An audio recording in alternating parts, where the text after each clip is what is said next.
Hi everyone, welcome back to my channel. So जैसे कि आप सेटअप से देख ही सकते हैं, आज मैं आपको नर्सरी प्रिपरेशन के बारे में बताने वाली हूँ और सीडलिंग्स को कैसे ग्रो किया जाता है वो मैं आपको पूरी इन्फॉर्मेशन दूंगी आज। तो फिर प्लीज़ वीडियो एंड तक देखना। सो जैसे कि आपको पता है, किसी भी प्लांट प्रोडक्शन के लिए सबसे पहला स्टेप होता है कि सीड्स को सो करना या फिर बीज को बोना।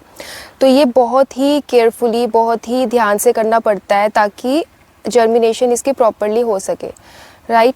तो सबसे पहला स्टेप प्रोसेस का ये है कि हमें ड्रेंचिंग करनी है कोकोपीट ब्लॉक्स की। ठीक है, ब्लॉक्स आते हैं जैसे कि आप देख पा रहे हो स्क्रीन पे। इन ब्लॉक्स को हमें ओवरनाइट पानी में डाल के रखना पड़ता है और पानी में भी हमें H2O2 और फंजीसाइड्स मिलाने पड़ते हैं। H2O2 मतलब हाइड्रोजन पेरोक्साइड, और इनका ये रोल होता है कि कोकोपीट को कंटेमिनेट होने से बचाते हैं और इसमें फंगस लगने से बचाते हैं। ठीक है, तो जब ये ओवरनाइट पानी में डाल के रख दिए तो इसको फिर हमें 2 दिन तक सनलाइट में रखना पड़ेगा ताकि ये सूख जाए। ठीक है, फिर उसके बाद हमें इस टाइप की कोकोपीट रेडी हो जाती है जैसे कि आप देख पा रहे हो इसमें। ठीक है, तो फिर उसके बाद ये रेडी टू यूज़ है ऑलरेडी। तो ये आप देख रहे हो, इसको हम प्रो ट्रे बोलते हैं। इसमें हम इस कोकोपीट को फिल करेंगे। ठीक है, जैसे कि आप इसमें देख रहे हो, ये अभी मैं आपको करके दिखाऊंगी। पर फिल करने से पहले हमें कोकोपीट पे ध्यान देना है कि इसमें थोड़ा सा मॉइस्चर रहे और इसको हमें गीला थोड़ा रखना है ताकि नमी बनी रहे और अच्छी तरह जर्मिनेशन हो सीड्स का इनमें। तो अब हम इसको डालेंगे और डालने का बहुत ही इजी तरीका है। इसको बस इसमें हमने हल्के हाथों से फैलाना है, बिल्कुल भी प्रेशर दे के या फिर दबा के इसको नहीं भरना है। इसको थोड़ा लूज़ ही रखना है, क्योंकि अगर जब इसमें हम सीड डालेंगे तो फिर उसमें जब रूट्स बनेंगे तो उसको एक स्पेस मिलना चाहिए ग्रो करने के लिए। तो ये लूज़ ही रखते हैं इसको। ये मैं बताना भूल गई कि प्रो ट्रे जो है ये 50 सेल्स की है, और मतलब कि इसमें 50 सीड्स एक बारी में हम डाल सकते हैं एक ट्रे में। प्रो ट्रे का फ़ायदा भी यही है कि इसमें इंडिपेंडेंट सेल होते हैं हर एक सीड के लिए, और जिसकी हेल्प से एक बेटर रूट की डेवलपमेंट हो जाती है, तो विच इज़ गुड। जैसे कि आप देख सकते हैं ये ऑलमोस्ट फिल हो गई है। और एक और चीज़ मैंने आपको बतानी थी कि कई लोग कोकोपीट में परलाइट भी मिलाते हैं, पर इसमें ऑलरेडी कोको चिप्स मिक्स्ड हैं तो इसमें परलाइट मिलाने की ज़रूरत नहीं है।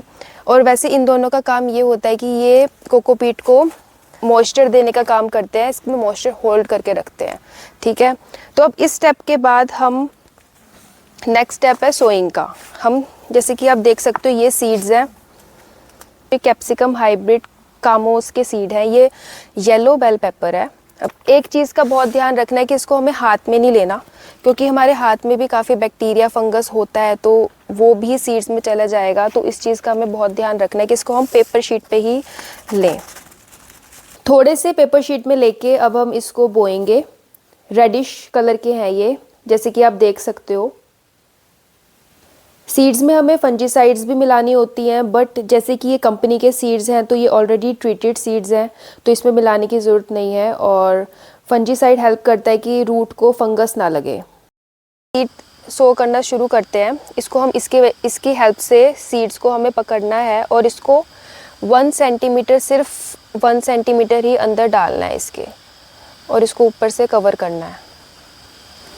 सारी सीड्स इसी प्रोसेस से डलेंगे और इसको हम ज़्यादा डीप नहीं डाल सकते सीड्स को, क्योंकि फिर इसकी जर्मिनेशन प्रॉपर नहीं हो पाएगी। इसको हमें सिर्फ 1 सेंटीमीटर ही डालना है। इस चीज़ का हमें बहुत ध्यान रखना पड़ेगा। सबसे इम्पॉर्टेंटली, जितनी सीड को रिक्वायरमेंट होती है ऑक्सीजन की वो भी नहीं मिल पाती अगर हम उसको ज़्यादा ही अंदर बो देंगे। और अगर जर्मिनेशन हो भी गई लेट्स से, तो वो ग्राउंड लेवल पे आने में इतना टाइम लगा देगा, यानी कि सीडलिंग बनने में ही वो बहुत टाइम लगा देगा, जिसकी वजह से डैम्पिंग ऑफ हो सकती है, यानी कि स्टेम पतली होके पीला पड़ के प्लांट जो है मर सकता है। और हमने अभी सीड की सोइंग इसलिए शुरू कर दी है क्योंकि अभी जैसे कि आप सभी को पता है कि poly house work in progress है, उसको अभी 10 से 15 दिन लगेंगे। और तो सीड को जर्मिनेट होने में भी 7 से 10 दिन लगते हैं और रेडी टू ट्रांसप्लांट होने में 50 दिन तक लगते हैं। तो ताकि हम टाइम सेव कर सकें इसलिए हम अभी से ही इसको सो करना शुरू कर रहे हैं। और जो ये येलो बेल पेपर है ये ऑलमोस्ट 7 डेज़ लेती है जर्मिनेशन में, और जो रेड बेल पेपर है वो 10 दिन लेती है। वो थोड़ा प्रोसेस उसका स्लो होता है। सो इसका बस यही प्रोसेस है सीड्स को सो करने का। जब ये सारी सो हो जाएंगी तो इसको ऐसे ही रखना पड़ता है और टाइम टू टाइम हमें ये देखना पड़ेगा कि ये जब ड्राई हो जाए तो इसमें हमें थोड़ा थोड़ा पानी डालना पड़ेगा। ये जो स्प्रेयर है इसकी हेल्प से ही पानी डाला जाता है इन पर। और ये सारी प्रो ट्रेज में सीड्स लग चुके हैं और पानी हमें ज़्यादा भी नहीं डालना, ऊपर से देख के हमें पता लग जाता है कि कौन सी ड्राई है, वहाँ पे पानी डाल दो और जहाँ पे मॉइस्चर है अभी वहाँ नहीं डालना होता है। इनको प्रो ट्रे से ही कवर किया जाता है और कवर करना बहुत ज़रूरी है ताकि हीट बनी रहे और जर्मिनेशन जल्दी हो। तो जैसे कि आपने देखा ये बहुत ही सिंपल और इजी तरीका है नर्सरी प्रिपरेशन का। इसको आप घर पर भी बहुत इजीली कर सकते हैं। अगर आपको इससे रिलेटेड कोई भी क्वायरी है, कोई भी क्वेश्चन है तो आप मेरे से कमेंट पे पूछ सकते हैं। मैं अपनी तरफ से पूरी कोशिश करूँगी उसका रिप्लाई करने की। और अगर आपको ये वीडियो अच्छी लगी हो तो प्लीज़ लाइक शेयर कमेंट कर दो। और अगर आप न्यू हैं इस चैनल पे और अगर आप ऐसी वीडियोस और देखना चाहते हैं तो प्लीज़ सब्सक्राइब कीजिए। और अब मैं आपको मिलती हूँ नेक्स्ट वीडियो में। तब तक के लिए बाय, टेक केयर एंड नमस्ते।